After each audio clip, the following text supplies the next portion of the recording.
What's going on, everyone? I'm just a simple American guy here today to learn about what does the UK flag mean. In other words, its history, why does it look like how it looks, and actually now that I'm reading the title here, this says what does the British flag mean? If you asked any American ever, in total honesty, we would have called this the English flag, because most Americans don't know the difference between England, the UK, Great Britain, and the United Kingdom. Yeah, but I've since learned about that, so I know if this is calling this the British flag, we're not including Northern Ireland, if I'm remembering correctly. But then, if this isn't, if this includes Ireland and Scotland, they have flags though, right? Scottish flag. Yeah. Irish flag. Right. I've seen these. But, and this isn't the English flag. What? What is this? I'm not trying to sound dumb here or disrespectful, but I've never seen this flag. Is this the English flag? Everyone always, this is the flag that I know, but this isn't the UK flag, it's the British flag? Does it, wait, hold on, one more. UK flag. This. Huh. I don't know. Okay, maybe I think all this is saying is I desperately need to an explanation to watch this video. So let's get to it before I make more of a fool out of myself. The Union Jack. The British flag, if you think about it, is kind of a Frankenstein assortment. The Union Jack. What does that mean? Union Jack. The Union Jack. National flag. Man, eventually we'll get to the video, right? De facto national flag of the United Kingdom. So that's its name, huh? That's interesting.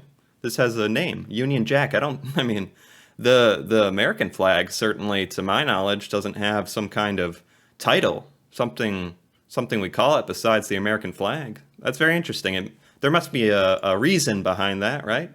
I wonder if this video will actually explain that as well. That'd be helpful. The Union Jack. The British flag, if you think about it, is kind of a Frankenstein assortment of 3 different national flags. It's a combination of the flags of... That's one way to put it, huh?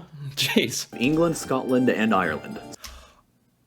Oh my god. That... I didn't even notice this. Wow. And I looked at all the flags in the beginning of this video. That's cool. And it makes, oh my gosh, they fit together perfectly to make the Union Jack. Oh my gosh, it's all making sense. The Eureka moment. Okay, that's cool. All right, I'm on board. I get it. Of 3 different national flags. It's a combination of the flags of England, Scotland, and Ireland. Okay. Sorry, Wales. But that can't be the end of this video, so let's dig a little deeper here. Yeah, Wales. I didn't even look up the flag of Wales. It's got a dragon on it or something. It's kind of cool. Why doesn't it include Wales? I would actually think, I mean, the United Kingdom includes Northern Ireland, if I'm remembering correctly. And Great Britain excludes Northern Ireland, I believe. So, but we're including the Irish flag here? Scotland and Ireland. Sorry, Wales. But that can't be the end of this video, so let's dig a little deeper here. To start with the flag of England, which can also be called St. George's Cross, we don't... St. George's Cross. I'm sorry. But Americans are not familiar with this flag. Ever. I don't get it. I don't get, why isn't this more prominent in American culture? Like, it's kind of important. It's the flag of England, for crying out loud. video, so let's dig a little deeper here. To start with the flag of England, which can also be called St. George's Cross, we don't know exactly where or how it originated inside of England. It is known that in 1188, the kings of England and France both decided to go on a crusade together, and in order to distinguish their armies, the English used a white cross and the French used a red cross. Somehow and at some time, the English may have adopted the red cross that was used by the French. There is a legend that King Richard the Lionheart on the... Interesting. The flags were so similar, but they were joining together for some kind of war effort, and they had to like choose different color patterns. Interesting. History is interesting. Who knew? Third Crusade adopted the symbol for usage in the English crusading armies, but it's pretty unclear historically. The first recorded use of the Red Cross on a flag within England dates back to its use as a maritime flag used within the English Navy in 1545. During the English Reformation, St. George rose to become the primary patron saint of England, and all the religious flags other than his own were abolished within the country. This left a lot of room for his cross to become even more associated with England. Moving on. Yeah, when you flat out ban every other type of flag except your own, it's probably gonna gain some prominence. Onto the Scottish flag, which has also room for his cross to become even more associated with England. Moving on to the Scottish flag, which is also called St. Andrew's Cross, its origins revolve around the martyr of St. Andrew. St. Andrew is the patron saint of Scotland, and according to legend, he was crucified on an X-shaped cross. St. Andrew, patron saint of Scotland. Let me make sure I say that correctly.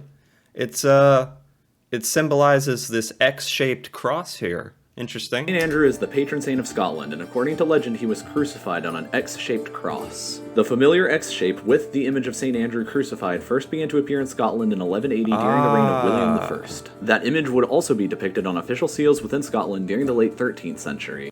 This, just a side note, I see the importance of diving into the Scottish flag, the Irish flag, maybe the Wales flag. I don't know. Maybe they'll talk about that. Maybe we don't talk about that. I don't know. But oh my gosh, I still feel so dumb not realizing that the three flags of those nations combined makes the British flag. I'm still not sure. Should I call it the UK flag or the British flag, or does it just not matter? I don't want to say the wrong thing. I want to be accurate. The image of St. Andrew would be removed to form a more simple X shape sometime in the 14th century. And then in 1385, the Scottish Parliament ordered that Scottish soldiers serving abroad in France had to wear a white X on their armor to distinguish themselves. The first confirmed historical usage of the familiar...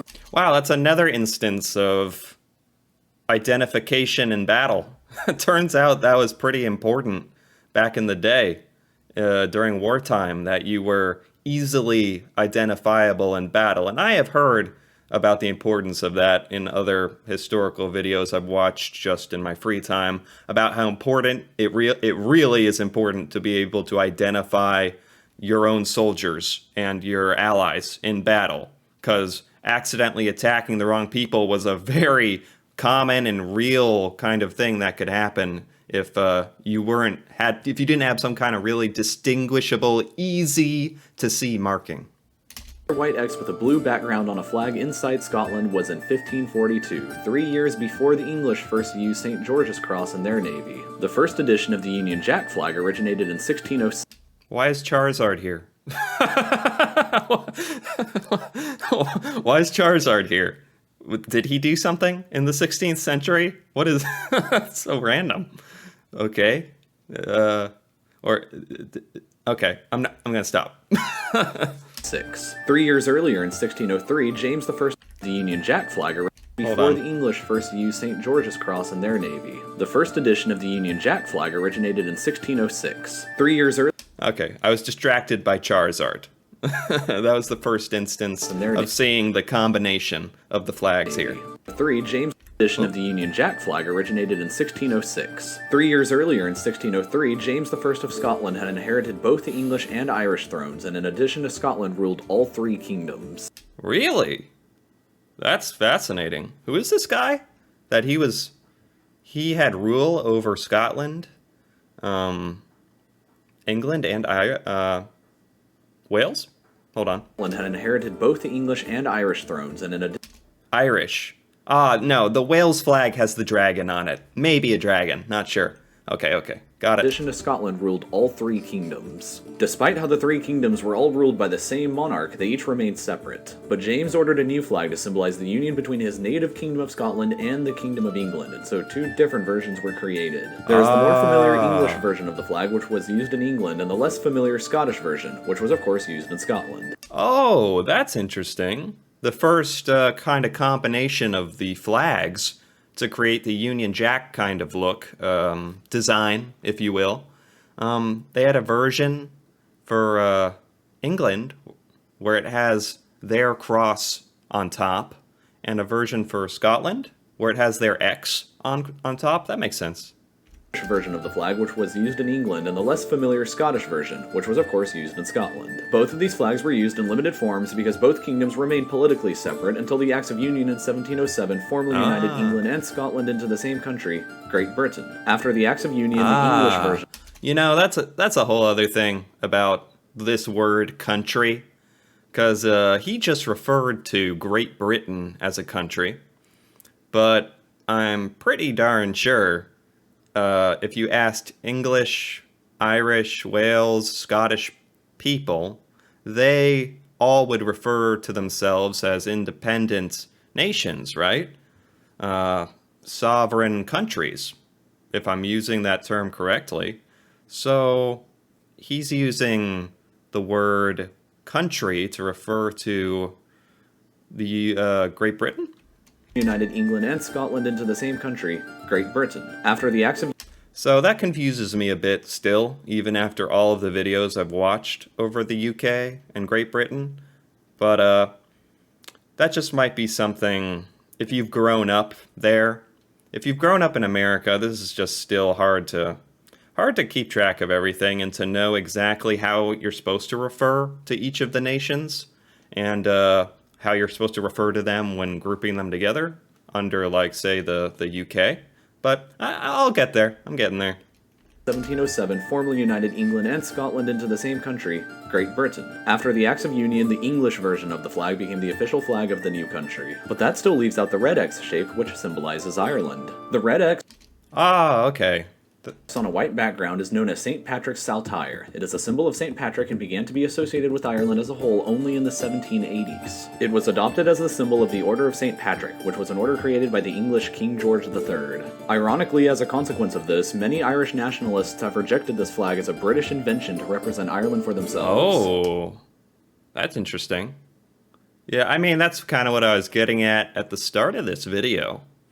When you Google search the flags, each nation, I'll call them, has their own flag design, but yet you have this combination, this Union Jack flag. So